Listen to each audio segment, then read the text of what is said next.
Saya menulis buku Internetistan ini merupakan bagian daripada upaya saya untuk menebus kesalahan saya di masa lalu, juga sebagai bentuk janji saya bahwa orang yang bertobat itu tidak mengulangi kesalahannya, dan bentuk tidak mengulangi kesalahannya adalah saya harus mengajak orang lain untuk tidak mengulangi kesalahan yang saya lakukan dulu. Nah, judul Internetistan itu sendiri diambil, itu kosakata yang saya buat untuk menjelaskan bahwa untuk menjadi seorang jihadis radikal itu, jadi kalau dulu orang mau berjihad itu harus datang ke Afghanistan atau ke Waziristan, sekarang cukup di internet Anda bisa tergabung menjadi kelompok jihadis radikal. Dan pesan saya kepada kaum muslimin, terutama generasi muda, jika belajar Islam maka Anda harus didampingi oleh seorang guru yang soleh. Jangan hanya menggampangkan dalam mencari ilmu melalui internet. Memang internet itu menjadi praktis lebih mudah, tetapi ilmu itu sesungguhnya diajarkan oleh seorang guru.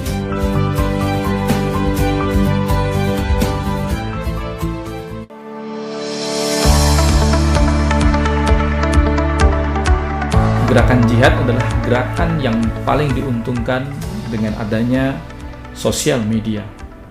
Bahkan menjadikan sosial media seperti Facebook, Instagram, kemudian WhatsApp, Telegram dijadikan media untuk menyebarkan paham-paham tersebut.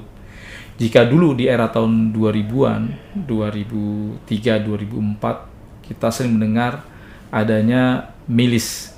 Lalu setelah itu ada forum Atoba, ada forum Al-Bushra. Ya. Tapi kemudian disederhanakan lagi 2004 mulai muncul adanya WhatsApp. 2014. Ya, 2015 ada WhatsApp. WhatsApp dijadikan sebagai ajang untuk perekrutan. Dan sejak itu banyaknya aksi-aksi the lone wolf, aksi-aksi serigala sendirian, atau disebut dengan dibul munfarid, atau gerakan-gerakan yang dia tidak terhubung dengan gerakan-gerakan besar, tetapi cukup merepotkan aparat keamanan pada saat itu. Nah, setelah forum Al-Bushra Anda tertangkap 2014, tentu Anda nggak tahu bagaimana perkembangan selanjutnya. Tetapi di awal situlah sebetulnya muncul era WhatsApp, Telegram, Instagram, bahkan Facebook. Bahkan mulai banyak di 2013 ada yang tertangkap, misalnya kayak kapal laut. Iya. Terus ada kelompok-kelompok, ternyata mereka merencanakan itu di Facebook. Saya lihat itu, tahu, dan saya ada di situ. Saya bilang, lu pada gila, ya kan? Masa ngerencanain kayak gini di Facebook? Kan dibaca orang. Nggak lama kemudian saya habis bilang gitu, mereka tertangkap semua. Di antaranya ada Saifuddin yang akhirnya meninggal dunia di Lapas Karawang, lalu ada Sigit Indrajit, ya kan, kemudian ada kapal laut dan sebagainya, itu juga akhirnya pada tertangkap pada saat itu. Entah internet di satu sisi membuat jihad itu lebih bisa menjangkau bahkan sampai Papua, sampai Aceh, mulai terakut di sana. Dan ini satu perkembangan yang menurut saya luar biasa, tetapi menjadi bumerang. Kenapa? Semua punya jejak digital. Betul. Dan itu nggak bisa dipungkiri, banyak ikhwan-ikhwan akhirnya tertangkap di internet, ya, dicoba posting, akhirnya malah tertangkap, dan itu nggak bisa dihilangkan. Mulailah aparat keamanan yang tadinya modal surveillance akhirnya juga menerapkan bagaimana mereka cukup, dan pada saat itu mulai tertangkap. Nah, Anda ketika di dalam melihat perkembangan kayak Twitter, karena salah satu yang membuat masif pemberitaan ISIS pada saat itu adalah menggunakan media tweet untuk mempengaruhi dunia, dan sehingga banyaknya ribuan orang Indonesia berangkat. Bahkan mereka menceritakan perjalanan mereka ke Suriah, itu diceritakan, dan itu menginspirasi banyak orang. Ada artis rap, ada artis ini, semua akhirnya tobat, masuk Islam, tertarik, berangkat semua hijrah ke negeri khilafah katanya. Nah, ini Anda melihatnya seperti apa, Aki Arif? Itu memang tak lepas dari strategi ISIS ya pada waktu itu yang sangat brilian. Sangat brilian. Bahkan pengemasan bikin videonya juga oke-oke banget. Betul. Jadi kenapa ISIS itu sangat strateginya cukup brilian dan sangat pintar mempengaruhi, karena dia tuh mereka belajar dari kelompok jihad sebelumnya. Iya. Jadi mereka belajar dari Al-Qaeda, belajar dari yang sebelum-sebelumnya, ya kan. Bahkan SDM di Al-Qaeda itu banyak nyebrang semua ke situ. Dan dari dulu memang media Al-Furqan itu sangat terkenal bagus sekali, paling bagus kualitas video dan segala macamnya. Entah ya bagaimana mereka mendapatkan SDM dan teknologi pada waktu itu. Tapi memang aliran Al-Furqan itu sangat bagus. Jadi mereka itu memotret dalam kampanye video itu memotret kegelisahan orang-orang yang memperjuangkan Islam, syariat Islam itu kan banyak kelompok termasuk ya yang sudah dilarang di Indonesia itu kan. Itu kan juga tujuannya juga khilafah juga. Dipengaruhi bahwa perjuangan seperti itu lama. Di sini dengan waktu yang singkat tapi dengan senjata, dengan menggunakan senjata itu bisa memperoleh wilayah, kemudian menerapkan apa yang selalu diimpikan oleh seluruh pejuang Islam yang menginginkan penerapan syariat Islam. Akhirnya banyak yang nyebrang ke sana ya? Ya, itu yang cukup mempengaruhi. Kemudian setelah banyak pengikut kan setiap kali ada kelompok jihad yang kemudian berbaiat, kemudian ada peristiwa orang-orang hijrah itu kisah-kisah itu memang dieksploitasi demikian rupa, betapa mudahnya masuk, kemudian setelah di sana itu enak dan sebagainya, itu ini kisah-kisah yang enak itu pasti dipromosikan luar biasa dijual gitu kan. Dijual sama mereka. Sementara Al-Qaeda nggak berani promosi janjikan surga seperti itu. Dan Al-Qaeda tuh masih istilahnya tuh struktural banget gitu ya. Kalau mau rilis itu dia harus izin amirnya, harus rilisan resmi dari Jabhan Nusra waktu itu kan punya sendiri gitu. Nah, harus lewat situ. Sementara di kelompok ISIS setiap anggota misalnya habis amaliyah itu dia bisa melaporkan kami habis amaliyah begini, dan itu bisa disebarkan ke kawan-kawan orang-orang di Indonesia, di negara asalnya, bisa mempengaruhi langsung ke sana. Dan yang membuat lebih masifnya lagi adalah ketika sudah deklarasi khilafah, orang berbaiat bahwa masuk narasi bahwa Islam itu baru tauhid itu baru sempurna kalau dia berbaiat kepada ISIS, karena satu-satunya yang menerapkan syariat Islam adalah ISIS. Dan ingkar mengingkari tauhid, di mana bentuk pengingkaran tertingginya juga melakukan memerangi tauhid. Itu bentuk pengingkaran yang paling tinggi adalah memerangi tauhid. Nah, bentuk memerangi dan bentuk loyalitasnya ini yang kemudian diterjemahkan ada tingkatan-tingkatannya. Yang paling tinggi misalnya kalau memerangi tauhid tentu saja melakukan aksi lone wolf apa segala macam yang kita lihat di Indonesia, banyak yang pakai pisau, pakai panah, yang nekat-nekat ya dengan alat peralatan seadanya itu. Di luar negeri juga banyak yang melakukan hal seperti itu. Itu untuk membuktikan bahwa mereka membuktikan imannya gitu, bahwa mereka menyerang memerangi tauhid itu. Itu yang paling tinggi. Kemudian yang tingkatan berikutnya kalau tidak bisa seperti itu, dia menyumbangkan hartanya untuk amaliyah. Kalau tidak bisa, nyumbangkan hartanya lagi, tapi bukan untuk amaliyah, tapi untuk mendukung para pejuang yang misalnya yang sedang di penjara atau yang termasuk juga yang memproduksi media dan sebagainya itu. Yang tidak langsung amaliyah, tapi juga masih dalam kaitan itu. Terutama kalau di kita melihatnya itu narasi dimainkan itu untuk menggalang dana untuk membantu istri-istri para narapidana teroris kelompok ISIS di sini gitu kan. Itu pembuktian yang berikutnya. Pembuktian yang paling lemah setelah itu adalah yang tingkatan yang berikutnya adalah yang paling lemah adalah dengan menyebarkan paham resminya ISIS itu, yang takfiri itu, melalui apapun yang mereka miliki secara lisan, dengan media sosial dan sebagainya. Dan itu adalah bukti bentuk loyalitas dan pembuktian iman itu seperti itu. Harus melakukan loyalitas kepada khilafah versi ISIS itu, sekaligus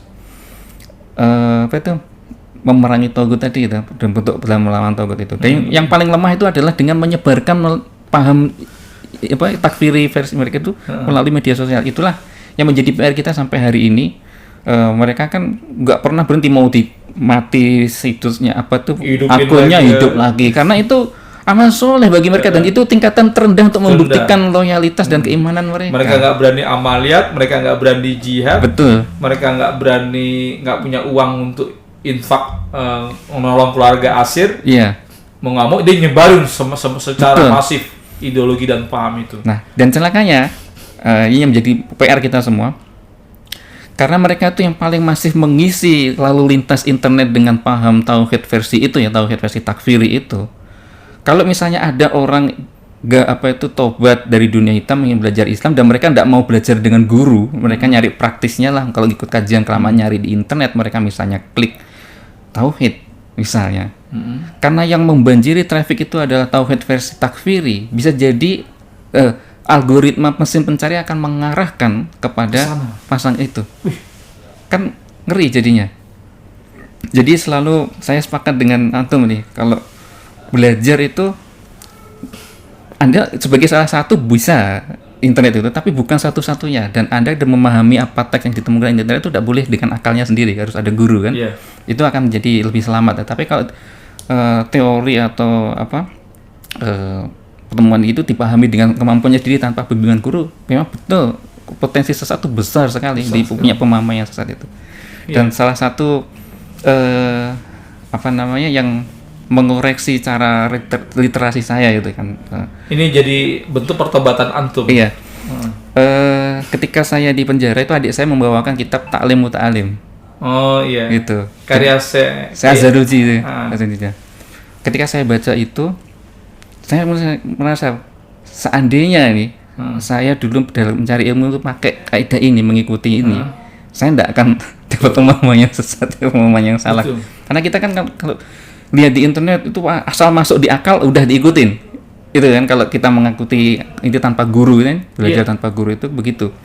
Jadi ilmu itu harus ada sanad, gitu kan, harus ada adab terhadap guru. Karena bagaimanapun memahami sebuah nas, sebuah teks itu ada orang yang lebih dulu memahami itu kan, kita harus ngelihat, dulu ini mungkin bertentangan ya kita secara akal bertentangan dengan kondisi. Itu bagaimana guru menghadapinya, kan ini kan bertentangan. Nah, kita kan harus ada guru. Kalau enggak, wah ini kok bertentangan, langsung kita punya persepsi sendiri, langsung berfatwa di media sosial. Jadi makanya ada istilah adab dalam taklim itu, al-wal muta'alim itu, man kana shaykhuhu kitabahu fa'akhtuahu kathirun min thawabihi. Jadi barang siapa yang syekhnya atau ustadz itu adalah kitabnya, maka kesalahannya lebih banyak daripada kebenarannya gitu. Bahkan barang siapa yang belajar secara sendirian, maka setan itu adalah syekhnya gitu. Karena belajar menyimpulkan sendiri itu bahaya. Nah, inilah fenomena hijrah. Kadang kelompok-kelompok ini, takfir ini kadang menawarkan sesuatu yang mudah dan instan, menjanjikan surga. Udah kayaknya kesalahan antum ini nggak akan bisa ditobati kecuali dengan mati syahid. Betul. Kesalahan antum nggak akan bisa ditebus kecuali dengan mati berjihad. Itu hanya bisa satu-satunya. Akhirnya orang bertobat pun juga dengan cara-cara yang instan. Mau nggak mau dia tos-tosan di situ, dia berkhidmat karena menganggap bahwa kita dulu pendosa. Begini-begini. Akhirnya malah ketika dia dulu mengatakan diri ini sungguh banyak dosa kotor, setelah dia hijrah malah mengatakan bahwa kalau bukan kelompoknya maka Islamnya nggak benar. Akhirnya vonis-vonis itu terjadi. Dan itu kita rasakan di masyarakat urban. Memang mengubah mindset cara yang sangat berbahaya menurut saya. Satu sisi kita lihat ya mereka girohnya begitu tinggi. Tetapi karena gurunya, ustadz-ustadznya punya agenda-agenda khusus, karena ingin memusuhi negara, menghancurkan ya kan paham-paham takfir dan sebagainya. Dan itu akhirnya kita lihat warna orang-orang yang hijrah nih jadi galak tuh.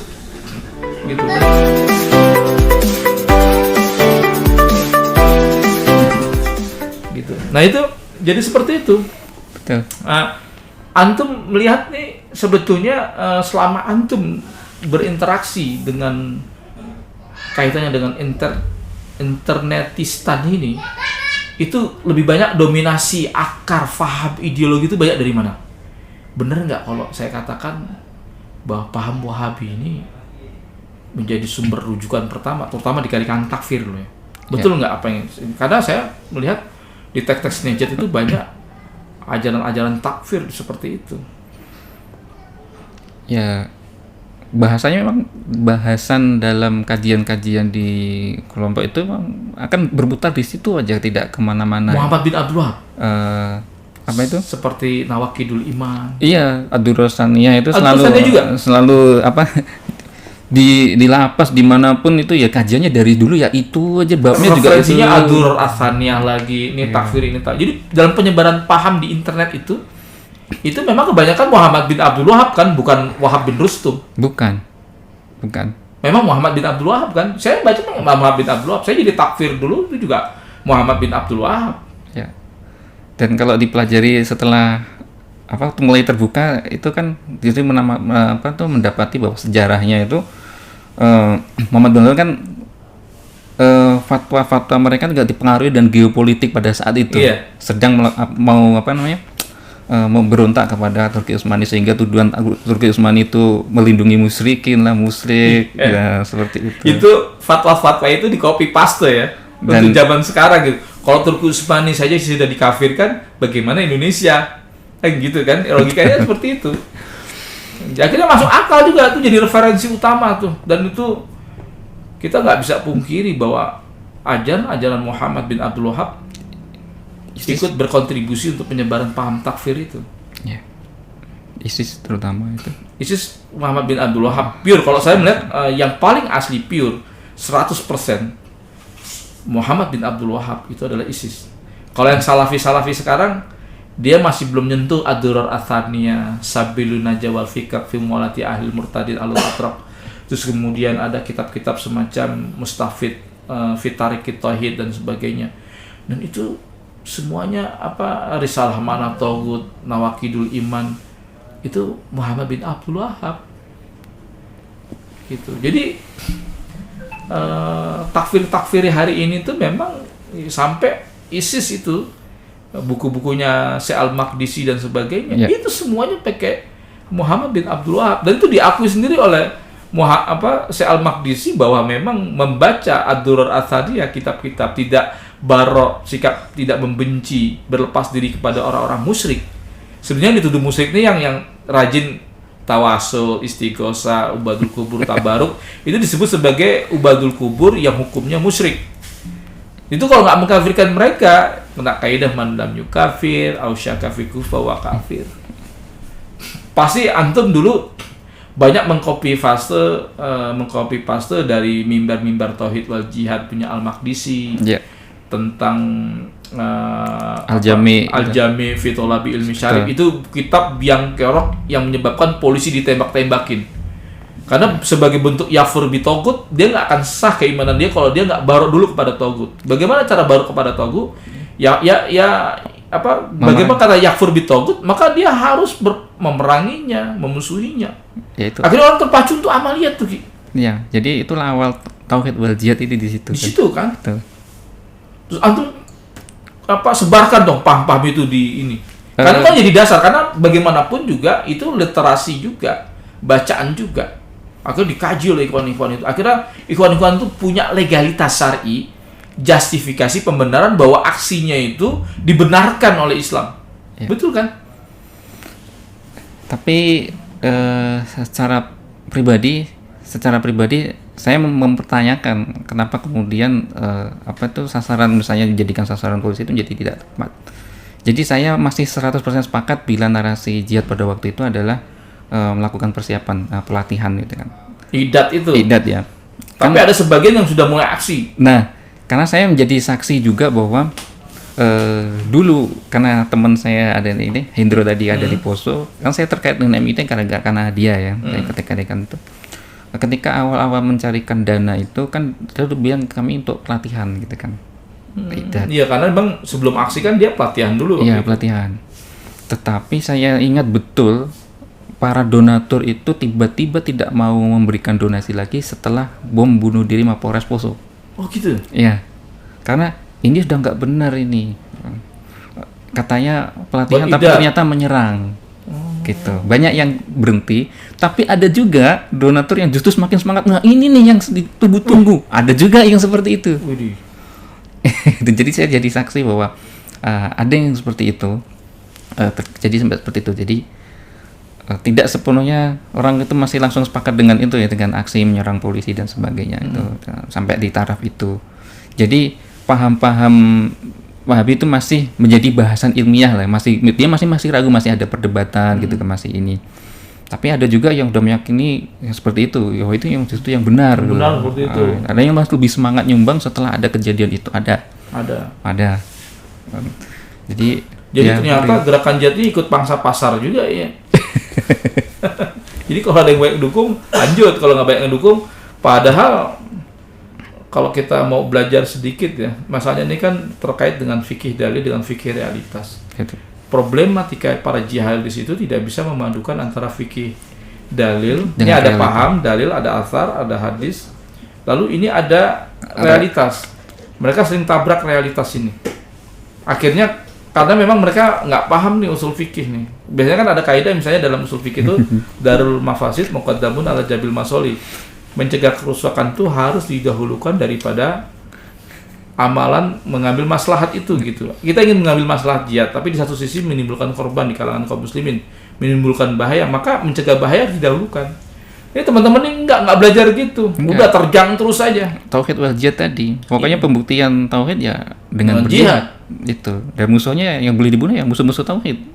Ya pokoknya syirik apa segala macam. Padahal kalau kopi-kopi paste di zaman Nejet itu kan Nejet punya kekuatan yang mungkin bisa ngimbangin. Ya. Lah masalahnya kita ini kan dalam keadaan lemah gimana? Akhirnya timbul aksi-aksi liar tersebut. Itu kesalahan fatal ya. Itu mengerikan tuh, maka itu yang nanti yang buat fatwa tuh mungkin termasuk yang menyebarkan juga tuh. Ya, jadi karena kita menjadi aktivis forum meskipun secara pribadi masih mempertentangkan itu ya. Iya. Karena bagaimana dari secara pribadi masih mempertentangkan, tapi karena tadi kan ada namanya ketika dalam psikologi sosial itu ketika kolektif itu dia bisa jadi ikut-ikutan. Iya, Mengikuti yang mayoritas. betul. Dan jadi terbawa itu. Maka karena saya merasa punya andil dulu ikut menyebarkan gitu Iya. kan, menyebarkan paham itu. Meskipun secara pribadi saya belum sepenuhnya sepakat. Sepakat, tapi Tapi- mau nggak mau nyebarin. Ikut nyebarin karena memang kita kerja di situ forum dan semangat kita pada waktu itu ini adalah ilmu, ya kan? Mau bahan peledak, mau paham takfiri, mau Iya. rilisannya Al-Qaeda, mau rilisannya ISIS, itu adalah sebuah pengetahuan yang harus disampaikan kepada dan perkembangan di dinamika dunia jihad itu harus kami sampaikan kepada umat Islam. Itu misinya pada waktu itu. Nah, karena kemudian dampak dari apa yang kami sebarkan itu kemudian hari ini itu mengacaukan dunia kaum muslimin. Nah, Iya. ibaratnya kalau kita itu bahasa apa meludah ke langit jatuhnya ke muka sendiri. Iya, betul, Dia beraksi itu yang mendapatkan dampak negatif bukan musuh tetapi justru adalah kaum muslimin, dan saya merasa itu adalah kesalahan. Maka untuk menebus kesalahan itu saya berinisiatif untuk punya keinginan sekali untuk menjelaskan kepada masyarakat tentang paham-paham ini ya. Saya tidak seperti antum yang bisa berdalil untuk menyadarkan para nabi itu ya. Iya. Tapi setidaknya saya mengambil di sisi mencerahkan kepada masyarakat bahwa betapa ganasnya penyebaran mereka melalui media sosial karena pembuktian iman itu sampai kapanpun itu masih akan ada penyebaran di media sosial. Jadi kita sebagai masyarakat harus pintar-pintar kalau belajar agama itu istilah jangan belajar ke internet. Boleh menjadikan salah satu tetapi tidak untuk diikuti. Jadi harus ada pembanding yang lain, tidak boleh menjadi satu-satunya. Menjadi salah satu sumber pengetahuan boleh tapi tidak menjadi satu-satunya rujukan. Kan kalau generasi sekarang kan lebih nyari yang simple, Iya. ya, dan itu bahaya sekali. Belajar agama itu kalau semakin simpel semakin bahaya. Iya. Itu pengalaman pribadi. Semakin menggampangkan persoalan agama makin Iya. makin tergelincir kita, Betul. makin tergelincir. Fikih itu semakin dalam pengkajian semakin bagus, semakin menyederhanakan fikih makin berbahaya. Bahaya. Gitu kan. Betul. Kaidah fikih. Nah, teman-teman yang orang-orang galau itu kan yang tidak, tentu mereka tidak lama-lama belajar usul fikih apa segala macam, ya taunya membaca itu. Jadi kalau ditanya rujukan mana, artikel ini begini saya baca begini gitu kan, tidak menjelaskan tentang kaidah itu. Dan itu kan menjadi berbahaya. Jadi betapa berbahaya internet itu di satu sisi memudahkan kita mencari informasi, tapi dalam urusan agama dia juga bisa menjadi membahayakan agama kita. Antum ngomong-ngomong belajar internet memang kuliah khusus di internet atau tidak? Otodidak? Iya. Tapi kalau saya bukan pernah kursus ini servis komputernya saya justru. Berarti hardware dan software install aja gitu, maksudnya bukan programmer, bukan apa, bukan. Tapi akhirnya belajar secara otodidak bisa juga. Ya hanya sesimpel membuka situs itu kan menjadi mengirim buat artikel di blog semacam seperti itu aja. Kan itu sederhana aja itu. Tidak sampai bisa bikin program atau membuat website sendiri, nusun itu tidak bisa saya. Tapi waktu itu sempat ke Kalimantan, ketemu dengan si Hendro. Ya. Sempat ke Poso juga waktu itu antum. Hampir ketangkep duluan. Oh, ketangkep duluan. Waktu itu mau ke Poso. Gabung dengan MIT itu. Jika tidak tertangkap, rencana waktu itu saya akan ke Palu. Ke Palu. Untuk ya menggantikan Hendro menjadi bagian media, tapi saya tidak naik ke atas. Tapi Waktu itu ketemu dengan Abu Asbal Usama nggak? Kan beliau juga jadi ini juga di FOA Islam itu. Kenal sama beliau yang sudah NKRI juga beliau. Abu Asbal saya ketemu tidak sengaja di Jakarta. Sebelum ketangkap? Sebelum ketangkap. Seminggu setelah saya ketemu dia, saya ketangkap. Di mana ketemunya? Di Jakarta. Kan dia waktu Di itu Bekasi bukan? Bukan. Dia kan masih mahasiswa Libya kalau tidak salah pada waktu itu, Iya, 2014. Iya. Betul. Masih tinggal di seputaran Pejaten situ. Oh, ketemu sempat sama dia ya? Ya, saya sebenarnya datang ke tempatnya dia sama seseorang gitu kan. Oh, ini Abu Asbal gitu kan. Nggak sengaja maksudnya. Saya ketemunya nggak sengaja. Iya. Gitu. Baik, saya rasa udah cukup. Kita udah bicara panjang lebar. Ini luar biasa percakapan kita. Jadi satu sisi memang media informasi atau teknologi informasi di satu sisi memudahkan kita untuk belajar agama, ya, belajar menekuni agama, mendapatkan informasi dan sebagainya. Tetapi dia bisa menjadi bumerang, bisa menjadi malapetaka bagi kita manakala kita belajar sendiri, menyimpulkan sendiri, lalu kemudian mengamalkan sendiri tanpa bertanya dengan orang-orang yang ahlinya, kepada orang ahli zikir atau ahli pikir, yang akhirnya kita terjerumus kepada paham-paham yang tidak kita inginkan, paham-paham yang berbahaya, paham-paham mudah untuk menyalahkan orang lain, memvonis orang lain, ya bahkan sampai mengkafirkan orang lain. Maka untuk itu cerdaslah kita di dalam bersosial media, ya, pastikan guru kita, ustadz kita adalah orang-orang yang mencintai bangsa dan negara ini. Dan buku ini saya rekomendasikan, Internetisan, merupakan buku sebagai bentuk pertobatan, memberikan edukasi kepada masyarakat, ya, agar jangan lagi mengulangi kesalahan kita dulu, ya. Paham ini sangat berbahaya, memecah belah bangsa dan negara, memecah ukhuwah Islamnya, dan yang paling bahaya adalah paham-paham takfir ini jangan sampai kemudian diakomodir oleh para pemuda-pemuda Islam kita. Kemudian ada pihak-pihak yang memanfaatkan kecintaan mereka kepada Allah, kecintaan mereka kepada Rasulnya, dimanfaatkan, dibajak untuk kepentingan mereka. Demikian dialog saya, bincang-bincang saya dengan Arif, pengarang buku Arif Budi Setiawan. Saya rekomendasikan jika mau membaca, memesannya nanti bisa langsung ke saudara Arif Budi Setiawan. Anda bisa berkunjung di Facebooknya. Silakan tafadhol. Demikian dari saya, kurang lebihnya mohon maaf. Dari Taufik wal Hidayah. Wassalamualaikum.